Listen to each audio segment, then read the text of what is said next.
Good morning, good afternoon, wherever you may be joining from in the world. I'm really happy to be here and to share some early work that is part of a larger project I've been developing, which forms the basis of my first book manuscript. I would like to thank the Heritage Education Network Belize for organizing this symposium and for including my work in the program. So my book project, tentatively titled Under the Shade I Flourish, Blackness, Performance, and the Cultural Politics of the Belizean Nation, examines Belize as a critical site for understanding how Blackness and gender intersect within the broader African diasporas of Central America and the Caribbean. It focuses on how Belizeans of African descent, particularly Creoles and the Afro-Indigenous Garinagu or Garifuna, negotiate identity, belonging, and citizenship in a nation that bridges Caribbean and Central American worlds. Drawing on performance, post-colonial and Black feminist theory, and Stuart Hall's work on identity, hybridization, and representation, my project builds on Central American, Caribbean, and African diaspora scholarship to show how Belizeans of African descent navigate identity, belonging, and nationhood within the context of a recent colonial past in the region. And I do this through national commemorations, migration, tourism, the digital space, and just kind of everyday articulations of identity. So the section I'll share today comes from chapter 3 of my book manuscript, tentatively titled Roots and Routes, Belizean Los Angeles and Transnational Belonging. And this chapter turns to Los Angeles as a key site of Belizean migration and identity formation. And while, the city, Los Angeles, is often described as kind of the heart of Central American migration and scholarship and political discourse, my research highlights how Belizeans, many of whom arrived as early as the 1960s en masse, complicate this timeline and expand what we think of as Central American Caribbean Los Angeles. For Belizeans, Los Angeles carries particular significance. It's a city defined by its Black and Brown geographies, where histories of segregation, resistance, and solidarity shape community life. Many Belizeans who were at the time Black and English speaking entered neighborhoods across South Central Los Angeles, including areas like Compton and Inglewood, spaces that were already marked by African American histories and growing Latinx Mexican migration settlement. This landscape profoundly shaped Belizean identity and community building, and these shared experiences of racialization connected Belizeans with African Americans, while linguistic and regional ties aligned them with Central American and Caribbean migrants. These intersecting affiliations complicated neat boundaries of race and ethnicity. By situating Belizeans within this Black and Brown Los Angeles, or Black and Brown binary of Los Angeles, my work examines how they navigated visibility and belonging in a city already marked by both tension and coalition. Methodologically, this chapter draws on oral histories and grassroots archival practices, thinking of community radio, broadcast, and organizational records that also fall outside of institutional archives. These materials recover neglected histories and reflect the creative ways diasporic communities record and remember themselves. As a first-generation Belizean American from California, now living and working in Texas, many of my questions stem from my own lived experience, family histories, and my broader commitments as a cultural studies scholar of the African diaspora. To situate this chapter, it's important to note that my book examines how Belize's cultural and political identity emerges through overlapping histories of colonialism, migration, and diaspora.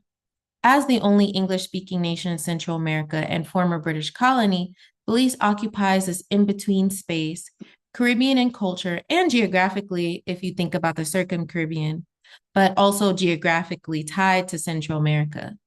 Since independence in 1981, this duality has shaped how Belizeans imagine belonging both within and beyond the nation. The book reframes Belize's post-colonial identity by centering Black and Indigenous voices, grounding analysis in feminist and community-based methodologies, and rethinking diaspora and transnationalism through the lived experiences of Belizeans across borders and Belizeans abroad. This chapter extends those interventions too by also turning to Los Angeles as a key diasporic site, using oral histories and grassroots archives to examine how Belizeans negotiate identity and belonging across racial and regional boundaries. To ground some of these ideas, I want to turn to a moment that captures how these histories of connection and identity come to life in diaspora. So one of the most powerful examples of this took place during George Price's final visit to Los Angeles in 1991, an event that reveals both the symbolic and lived dimensions of Belizean belonging abroad. During that 4-day trip, Belize's first prime minister engaged deeply with the Belizean diaspora across the city. The visit began with a reception at City Hall, where Los Angeles Mayor Tom Bradley presented him with the key to the city. And over the following days, Price met with community leaders, attended church services, and visited Belizean-owned businesses and institutions, including an interview on Belize Caribbean Pulse, a radio program at KPFK dedicated to the Caribbean community in California. His trip concluded at Belize Key Fest, an annual celebration of music, the arts, within diaspora that promoted cultural exchange through a distinctly Pan-African lens. There, he connected with thousands of Belizeans, leaving a lasting impression on a growing community that had by then firmly established itself as part of Los Angeles's racial, ethnic, and social fabric. A highlight of the visit was his stop at Manual Arts High School in South Los Angeles. Known for its large population of recently arrived Belizeans and Belizean Americans, my own mother attended that school after migrating to the United States as a teen. The event, organized by the Belize Rural Economic Development of Agriculture through Alliance, underscored Price's commitment to engaging Belizeans abroad and including youth in public dialogue. His visit reflected a deep recognition of the community's long-standing presence in Los Angeles, which had grown significantly since Belize's independence a decade earlier. Much like his lecture at Manual Arts, Price captivated the audience at Key Fest with his vision for Belize's future. He outlined major national projects, including the construction of the Hummingbird Highway, now one of Belize's most vital roadways, along with plans for housing, energy independence, and workforce development. Recognizing Los Angeles as the largest Belizean community outside Belize, Price emphasized the diaspora's crucial role in national progress and encouraged those abroad to contribute to the country's development. Many in the audience, even after years in the United States, still envisioned returning home, a sentiment he reinforced through his calls for land reclamation and national investment. His visit was more than a diplomatic mission. It was a heartfelt call for unity and an acknowledgement of the diaspora's enduring significance, stating, "Belize needs all of us. Together, united, we can do it," end quote. His message was not only political, but profoundly symbolic, reminding the diaspora that distance from Belize was not disconnection, but another form of participation in the nation's continuing story. For many Belizeans I interviewed, this moment symbolized a time when the diaspora felt deeply connected to the nation. Yet, as later decades unfolded, questions of citizenship, representation, and belonging continue to surface.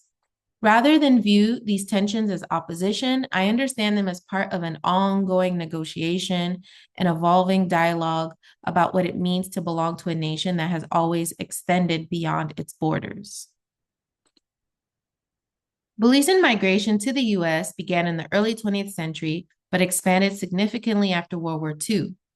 Hurricanes, especially that of 1931 and Hurricane Hattie in 1961, devastated Belize, displacing families, deepening economic instability. Combined with limited employment and territorial tensions with Guatemala, these factors drove many to seek new lives abroad. Although Los Angeles is often described as the heart of Central American migration in the 1980s and early 1990s, my research highlights an earlier wave of Black Central American migration, particularly Belizeans, even Hondurans, and Panamanians, arriving as early as the 1960s through family sponsorship, education, and U.S. military routes and service. This earlier movement complicates dominant narratives of Central American migration and positions Belizeans among the first to build long-term transnational networks in Los Angeles. These networks, formed through churches, civic groups, and cultural associations, created what I call diasporic infrastructures of care, systems of support that linked everyday life in Los Angeles to family and institutions in Belize. The most comprehensive academic work on this period remains Dr. Jerome Strawn's 2001 study, the seminal text on Belizeans in Los Angeles. And his research maps how community, media, churches, civic organizations, sustained identity, and social mobility, a foundation that has been invaluable for understanding how much has changed since, and invaluable for my own work. So thank you. I extend this work through ethnographic observation, oral histories, and non-traditional archives. So thinking of community flyers, radio recordings, even family photographs, and other texts that often, are excluded from formal collections. By the 1980s and 1990s, LA had become the largest Belizean enclave outside Belize, home to a thriving network of social and cultural institutions and nearly a dozen Belizean restaurants that served as community hubs. This ecosystem reflected a dynamic transnational life that connected Belizeans across neighborhoods and generations, laying the groundwork for the organizing and cultural projects I will discuss next. So 2 examples show how Belizeans in Los Angeles have sustained transnational belonging across generations. The Belize Caribbean Pulse, a community radio program that grew out of the Belize Rural Economic Development of Agriculture through Alliance, known as BREDA, in the 1980s, and the leadership of one of my interlocutors, Verona Burks, whose work within the Belizean Consortium and within the community has shaped diasporic life for decades. The Pulse emerged from BREDA's mission to promote civic engagement and self-determination among Belizeans abroad. Formed in the late 1970s and inspired by Black radical and pan-Caribbean thought, BREDA used education and media as tools of empowerment, linking Belizeans in Los Angeles to the social and political debates unfolding in Belize. Broadcast weekly on KPFK, the Belizean Caribbean Pulse became one of the diaspora's most influential media spaces. What began as a 1-hour music segment evolved into a 2-hour program blending culture and politics, connecting Belizeans to Central American and Caribbean communities across the hemisphere. Through its mix of news, interviews, and music, the Pulse served as a living archive of Black and Afro-Indigenous thought and belonging. A particularly powerful episode aired during Nicaraguan Congressman Ray Hooker's visit to Los Angeles. In conversation with BREDA organizer Nuri Akbar, Hooker traced the shared histories of Black communities along Central America's Caribbean Atlantic coast, linking the colonial legacies of Bluefields, Nicaragua, and Belize to ongoing struggles over race, land, and representation. Akbar opened the segment with images of George Price, Marcus Garvey, and Garifuna musician Andy Palacio, placing Belize within a wider genealogy of Black and Caribbean resistance and affirming that Black Central Americans were central, not peripheral, to both Caribbean and Latin American histories. In this sense, the Belize Caribbean Pulse was more than a cultural broadcast. It was a form of diasporic political education that transformed radio into a classroom of transnational solidarity. And through sound, storytelling, and exchange, it helped Belizeans imagine themselves as part of a wider movement of Black and Indigenous freedoms. So Verona Burks provides another entry point into this continuum of Belizean diaspora activism. And as a member of the Belizean Consortium, conceived by international jurist and scholar Professor Edward Arthur Lang Jr. in 1985, Burks helped institutionalize the forms of transnational engagement that earlier groups like BREDA had envisioned. The consortium sought to formalize diaspora participation in Belize's post-independence development through education, civic advocacy, and cultural preservation. Burke's contribution highlights the centrality of women's labor in sustaining diasporic life. Trained as a nurse, she brought an ethics of care that bridged health work and nation work, mobilizing resources for hurricane relief, organizing scholarship drives, relief for young mothers, and mentoring young Belizeans in Los Angeles. Her restaurant, Little Belize in Inglewood, continues that spirit as a cultural hub that also fuses food, politics, and intergenerational connection. Together, the Caribbean Pulse and the Belizean Consortium, alongside Burks's continued leadership, reveal a continuation of Belizean diaspora organizing that links media, advocacy, and care as interdependent practices of belonging. The Pulse embodied a moment of hemispheric consciousness rooted in Black and Central American solidarity, while Burke's extends that commitment through embodied and relational forms of leadership. Both demonstrate how Belizeans in LA have transformed diaspora into a site of world-making, where culture, community, and citizenship converge to sustain a living practice of transnational belonging. So taken together, these stories from George Price's 1991 visit to Los Angeles, to the long history of Belizean migration, to the community work of the Caribbean Pulse and Verona Burks, all of these show how Belizeans have continually redefined nationhood and belonging beyond Belize's borders through migration, media, and organizing. Belizeans in Los Angeles have continued to sustain the cultural and political life of the nation in diaspora. I view the Belizean diaspora not as a story of exile, but as a site of cultural production where identity, citizenship, and community are constantly negotiated. Los Angeles, shaped by deep Black and Brown histories, provides a vital context for these negotiations and for Belizeans' assertions of visibility within Caribbean and Central American spaces that have often rendered them invisible. Ultimately, Belizeanness and articulations of Belizean identity, national identity abroad, emerges here as a hybrid and transnational subjectivity rooted not only in geography, but in the relationships, memories, and acts of care that sustain Belize across borders.